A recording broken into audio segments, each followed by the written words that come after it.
नमस्कार बच्चों। नाट्य साहित्य का इतिहास इन दिनों हम लोग पढ़ रहे हैं और इस क्रम में आज हम लोग विशाखदत्त के मुद्रा राक्षस का परिचय देखेंगे। उनके कवित्व के बारे में, उनके व्यक्तित्व के बारे में, उनके कर्तृत्व के बारे में जानेंगे। तो सबसे पहले हम देखें कि विशाखदत्त का जो व्यक्तिगत जीवन है, जो उनका व्यक्तित्व है, वो किस प्रकार का है। तो विशाखदत्त जो हैं वो ऐतिहासिक नाटकों के प्रणेता हैं और चूँकि उन्होंने ऐतिहासिक नाटक लिखा है तो समय का निर्णय करने में ज़्यादा हमको जो साहित्य समीक्षक हैं उनको परेशानी नहीं है और उन्होंने अपना परिचय स्वयं ही जो है अपने नाटकों में दिया है और नाटकों में जो उनका परिचय प्राप्त होता है उसके अनुसार ये जो है वटेश्वर दत्त अथवा वत्सराज, ये इनके पितामह थे और भास्कर दत्त या पृथु जो है वो इनके पिता थे, जिनको कि महाराज की पदवी प्राप्त हुई थी। स्वयं विशाखदत्त जो हैं वो मोखरी नरेश अवंती वर्मा जो थे वो उनके आश्रित थे। तो ये जो राजा हैं जिनका परिचय उन्होंने दिया है, स्वयं का जो परिचय दिया है, इसके दृष्टिकोण से हम इनका समय निर्धारित कर सकते हैं कि इनका शासनकाल जो था वो अवंती वर्मा का, वो क्योंकि 6वीं शताब्दी और 7वीं शताब्दी के बीच का है, तो स्वाभाविक रूप से विशाखदत्त का जो समय है वो भी 6वीं शताब्दी के पूर्वार्ध से उत्तरार्ध से लेकर के और 7वीं शताब्दी के पूर्वार्ध तक का संभवतः रहा है। यहाँ जो है वो विशाखदत्त जो है वो राजनीति के ज्ञाता हैं। उन्होंने राजनीतिक जो नाटक लिखे हैं, निश्चित तौर पर उनको राजनीति का ज्ञान है, उनको इतिहास का ज्ञान है और जिस प्रकार का बुद्धि कौशल और कुटिल नीति उन्होंने अपने नाटक में प्रदर्शित की है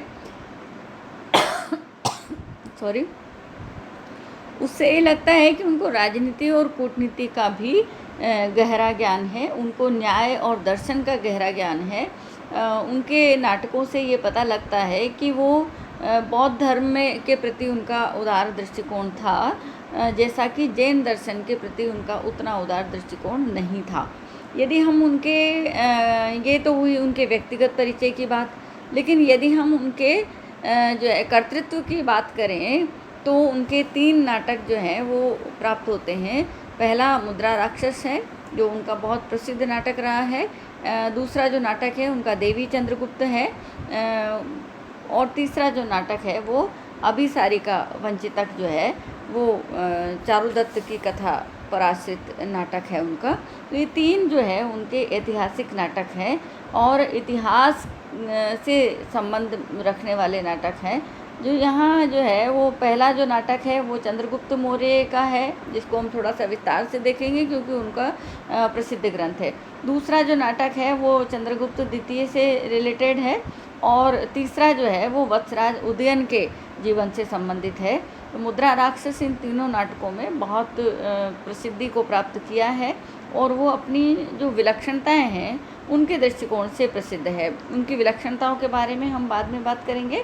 देवी चंद्रगुप्त जो है वो गुप्तवंशीय जो राजा हैं रामगुप्त, उनकी दुर्बलता और चंद्रगुप्त के पराक्रम का वर्णन करने वाला ग्रंथ है और इस तरीके से इसमें बताया है कि रामगुप्त ने शकराज से डर करके और अपनी रानी को, ध्रुव देवी को देना भी उन्हें स्वीकार कर लिया था। तब जो है उनके भाई चंद्रगुप्त ने इस अपमान को सहन नहीं किया और छद्मवेश में वो वहाँ गए शकराज के यहाँ और उन्होंने उनका वध कर दिया।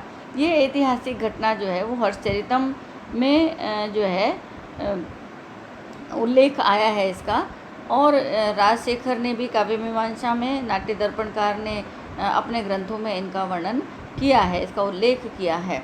और अभिसारिका वंचितक जो है ये जो है वो चारुदत्त के उस पर आश्रित है और इनका भी उल्लेख जो है वो श्रृंगार प्रकाश और अभिनव भारती में पाया जाता है। तो ये जीवन चरित्र जो है वो उदयन से संबंधित है। अब चूँकि ज़्यादा प्रसिद्धि जो है वो मुद्रा राक्षस ने पाई है इनके ग्रंथों में से, तो हम मुद्रा राक्षस को थोड़ा सा विस्तार से देखेंगे कि मुद्रा राक्षस जो है वो क्यों विलक्षण है, ये क्यों प्रसिद्ध हुआ है और दूसरे नाटकों की तुलना में मुद्रा राक्षस जो है वो अलग क्यों है। तो हम देखेंगे बच्चों इस बात को कि मुद्रा राक्षस जो है उसके विस्तार की अगर हम बात करें, कलेवर की बात करें, तो मुद्रा राक्षस जो है वो 7 अंकों का नाटक है। और ये मुद्रा राक्षस जो है वो ऐतिहासिक नाटक है, ये राजनीति पर आधारित नाटक है, ये कूटनीति पर आधारित नाटक है, ये बुद्धि कौशल को प्रदर्शित करने वाला नाटक है। ये इसमें जो है ओजस्विता वीर रस का प्रदर्शन यहाँ पर किया गया है। और जो नाटक का जो मुख्य विषय है, वो मुख्य विषय ये है कि जो चाणक्य है वो क्या करना चाहते हैं कि जो नंद के मंत्री हैं, जो कि बुद्धिमान हैं राक्षस, उनको वो जो है वो चंद्रगुप्त का प्रधान अमात्य बनाना चाहते हैं। बस यही एक मुख्य लक्ष्य है, इसके आसपास सारी घटनाएं घूमती है। तो किस तरीके से चाणक्य चंद्रगुप्त के प्रधान अमात्य राक्षस को बना देते हैं अपनी कूटनीति से, अपनी कपट नीति से। तो कपट नहीं कहेंगे, कूटनीति ही कहेंगे राजनीति की भाषा में इसको। तो अपनी कूटनीति से उनको प्रधान अमात्य वो बना ही देते हैं। और इस परिणति या इस लक्ष्य को लेकर के जो नाटक लिखा गया है, इसके आसपास जो है वो पूरा घटनाक्रम घूमता है। पूरे नाटक में राक्षस भी उतने ही बुद्धिमान हैं, चाणक्य जितने बुद्धिमान हैं। तो दोनों का बुद्धि का युद्ध है। ये वस्तुतः जीवंत युद्ध नहीं है, ये तलवारों का युद्ध नहीं है, ये युद्ध भूमि का युद्ध नहीं है, ये मस्तिष्क में जो युद्ध भूमि है उसका युद्ध है। और यहाँ बुद्धि कौशल से एक दूसरे को पराजित करने का जो है वो युद्ध यहाँ दिखाया गया है। इस अर्थ में भी ये जो है विलक्षण है नाटक कि इसमें नायिका नहीं है। और इस अर्थ में भी ये अलग है क्योंकि ज़्यादातर जो काव्य हैं उनमें श्रृंगार जो है वो मुख्य रूप से होता है, अथवा मुख्य नहीं भी होता तब भी जो है उसमें नायिका अवश्य होती है। तो यहाँ पर नायिका नहीं है, श्रृंगार नहीं है, तो यहाँ पर विदूषक भी नहीं है, तो हास्य नहीं है, श्रृंगार नहीं है, फिर भी नाटक जो है वो रोचक है। नाटक में जिज्ञासा है, नाटक की कथा वस्तु में जो है वो गाढ़बंधता है। यहाँ पर कहीं भी कथा शिथिल नहीं हो पाती, कहीं भी जो श्रोता हैं, दर्शक हैं, वो जो है कहीं भी ऐसा नहीं होता कि विषय से भटक जाए। तो कथा वस्तु का जो कसाव है, उसका जो संयोजन है वो बहुत ही जो है कुशलतापूर्वक किया गया है, ऐसा कि श्रोता हिले नहीं अपनी जगह से और जो है उसको पूरा का पूरा वो पढ़े या पूरा का पूरा उसको वो देखे। इस तरीके से मुद्रा राक्षस की रचना की गई है। अब मुद्रा राक्षस की जो विषय वस्तु है उसको अगर एक बार हम लोग दृष्टि डालें कि यहाँ जो है चाणक्य को अपने जो गुप्तचर हैं, चाणक्य के गुप्तचर हैं, और चाणक्य के गुप्तचर उसे बताते हैं कि राक्षस जो हैं, राक्षस कौन है? राक्षस जो है वो नंदवंश, जिसका कि चाणक्य ने समूल नाश करने का लक्ष्य रखा था और प्रण लिया था और समूल नाश कर दिया। लेकिन उसके बाद जो उनके प्रधान अमात्य हैं, जो उनके मंत्री हैं नंद के, उनको वो चंद्रगुप्त के प्रधान अमात्य बनाना चाहता है। तो इसके लिए वो गुप्तचर से वो राक्षस के बारे में पूरी जानकारी लेते हैं। तो उनको ये मिलता है कि जो है उनके 3 व्यक्ति जो हैं वो राक्षस के प्रिय पात्र हैं, उनके नज़दीकी हैं, जिनमें एक शपणक जीव सिद्धि है, एक कायस्थ है शकटदास, और तीसरा जो है वो चंदनदास है, जिसके पास में राक्षस अपने परिवार को रख करके और बाहर गया है।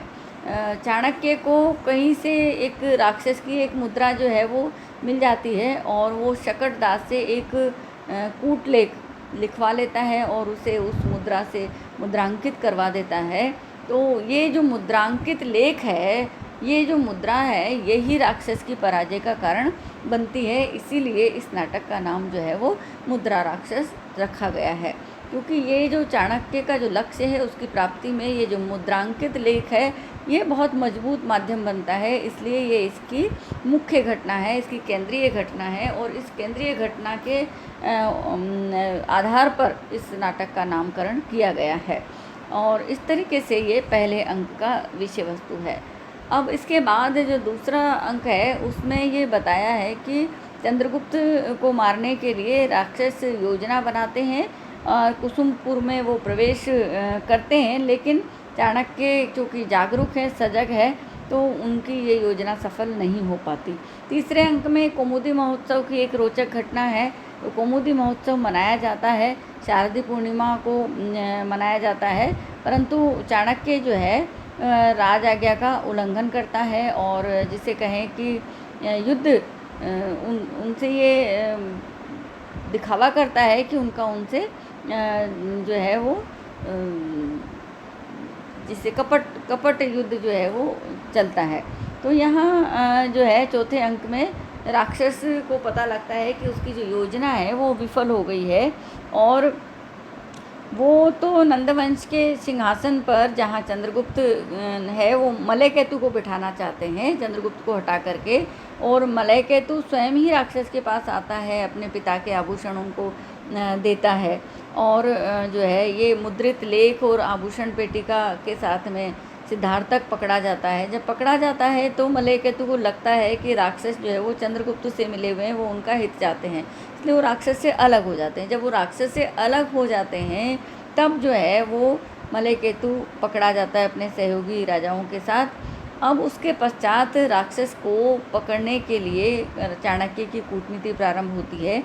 जब राक्षस चंदन दास का समाचार लेने के लिए कुसुमपुर में आते हैं तो उनको किसी पुरुष से ये पता लगता है कि चंदन दास को फांसी के लिए ले जाया जा रहा है और उनकी धर्मपत्नी और उनका पुत्र वो दोनों भी उनके साथ ही मरने का संकल्प सुनाते हैं। जब राक्षस को ये पता लगता है तब वो उनको लगता है कि ये विपत्ति जो चंदन दास पर आई है वो उनकी खुद की वजह से आई है, इसलिए वो वहाँ उपस्थित हो जाते हैं और चाणक्य के सामने जो है उनकी ये शर्त स्वीकार कर लेते हैं, चंद्रगुप्त के प्रधान अमात्य बनना स्वीकार कर लेते हैं और इस स्वीकार कर लेने के साथ ही चाणक्य का लक्ष्य प्राप्त हो जाता है। तो नाटक का अंत होता है और ये जो है चाणक्य की गंभीर जो जिसे कहें कि बुद्धि कौशल है उससे उन्होंने जो है अपने लक्ष्य को पाया है। इस तरीके से यहाँ बहुत ही सुंदर तरीके से मुद्रा राक्षस की विषय वस्तु का संयोजन किया गया है, जिसकी वजह से यहाँ कहीं पर भी जो है वो नाटक की कथा वस्तु में श्रृंगार न होते हुए भी, नायिका न होते हुए भी, स्त्री पात्र लगभग नहीं के बराबर होते हुए भी, हास्य रस लगभग नहीं के बराबर होते हुए भी कथा वस्तु में जिज्ञासा है, इसमें ओज है और इस तरीके से दृढ़ जो है इसका संयोजन है, मजबूती से इसका जो है लेखन किया गया है और इस वजह से दर्शक जो है वो या श्रोता जो है इस विषय वस्तु से हट नहीं पाते, उनका मन कहीं पर भी जो है वो भटकता नहीं है। इस तरीके से जो है ये मुद्रा राक्षस लिखा गया है। मुद्रा राक्षस एक विलक्षण ग्रंथ है जिसमें वीर रस प्रधान है, परंतु वीर रस प्रधान होते हुए भी इसमें युद्ध नहीं है, ये मानसिक युद्ध है, इसमें बुद्धि का युद्ध है। तो ये जो है वीर रस प्रधान है, लेकिन यहाँ जो है वो अलंकार उतने ही हैं जो विषय वस्तु के अनुकूल है। बहुत सारे संदर्भों में विशाखदत्त का मुद्रा राक्षस जो है वो अपना अलग स्थान जो है वो संस्कृत साहित्य के इतिहास में, संस्कृत नाट्य साहित्य के इतिहास में वस्तुतः जो है वो रखता है और उनका जो कवि का ज्ञान है वो राजनीति का, कूटनीति का, दर्शन का, ज्योतिष का, वो सब उनके जो है नाटक में प्रकट होता है। तो इस प्रकार से ये मुद्रा राक्षस जिसकी विषय वस्तु मैंने आपको बताई है कि किस तरीके से वो जो मुद्रा है उस मुद्रा के आधार पर वो राक्षस को अपना चंद्रगुप्त का प्रधान अमात्य बनाने के लक्ष्य को प्राप्त कर लेता है। और ये जो है राजनीति और कूटनीति और छल नीति अथवा बुद्धि कौशल इस पर आधारित ये मुद्रा राक्षस अपने आप में एक अलग प्रकार का नाटक है और जो है संस्कृत नाट्य साहित्य के इतिहास में विशाखदत्त के मुद्रा राक्षस की एक अलग जो है वो पहचान है। तो इसको आप बच्चों पढ़ें और इसकी जो मुद्रा राक्षस की जो विषय वस्तु है उसके बारे में आप जो है वो अच्छी प्रकार से स्मरण करें। अगर आपको मुद्रा राक्षस की विषय वस्तु को समझने में या इसकी शैली, भाषा शैली को और विशाख दत्त के व्यक्तित्व और कर्तृत्व के बारे में यदि कोई किसी प्रकार की जिज्ञासा हो और अगर विस्तार से आप जानना चाहते हैं, क्योंकि मैं यहाँ आपको थोड़ा संक्षिप्त में इसलिए बता रही हूँ क्योंकि ये संस्कृत साहित्य का इतिहास तो बहुत विशाल कलेवर वाला संस्कृत साहित्य का इतिहास है। तो हम वैदिक वाङ्मय से शुरू करते हैं और फिर लौकिक साहित्य आता है, फिर अर्वाचीन साहित्य आता है, लेकिन आपके जो है एक इकाई है ये 20 नंबर की, तो उतना ही आपके आएगा। इसलिए हम संक्षिप्त में जो है वो संस्कृत साहित्य के इतिहास को पढ़ रहे हैं। तो आज हमने मुद्रा राक्षस को देखा विशाख दत्त के। इसके बाद आगे हम जो है शूद्रक का मृच्छकटिकम, ये मुद्रा राक्षस अगर आप संस्कृत में स्नातकोत्तर करेंगे तो वहाँ आपको मुद्रा राक्षस के बारे में और वेणी संहार के बारे में, मृच्छकटिकम के बारे में, इन सब के बारे में जो है वो साहित्य में यदि आप करते हैं तो बहुत विस्तार से जानने को मिलेगा। और आज हम जो है यहाँ सेकंड ईयर में आपके पाठ्यक्रम के अनुसार आपकी एक यूनिट में यह आएगा, उसके हिसाब से हम आपको जो है वो संक्षिप्त रूप में विशाख दत्त और मुद्रा राक्षस के बारे में बता रहे हैं। मुझे उम्मीद है कि अगर आप लोग ये यूट्यूब के वीडियो सुन रहे होंगे तो आपको ज़रूर लाभ मिल रहा होगा। आप लोग सुने, घर पर रहें, सुरक्षित रहें, लेकिन आप जो है वो अपना जो मुख्य लक्ष्य है ज्ञानार्जन का, उसको निर्बाध रूप से चलने दें। कोई समस्या हो तो हमसे बात करें और जो है घर पर रह करके अधिक से अधिक जो है वो अपनी पाठ्यक्रम की गतिविधियों को सुचारू रूप से संचालित करें। आज के लिए इतना ही, धन्यवाद।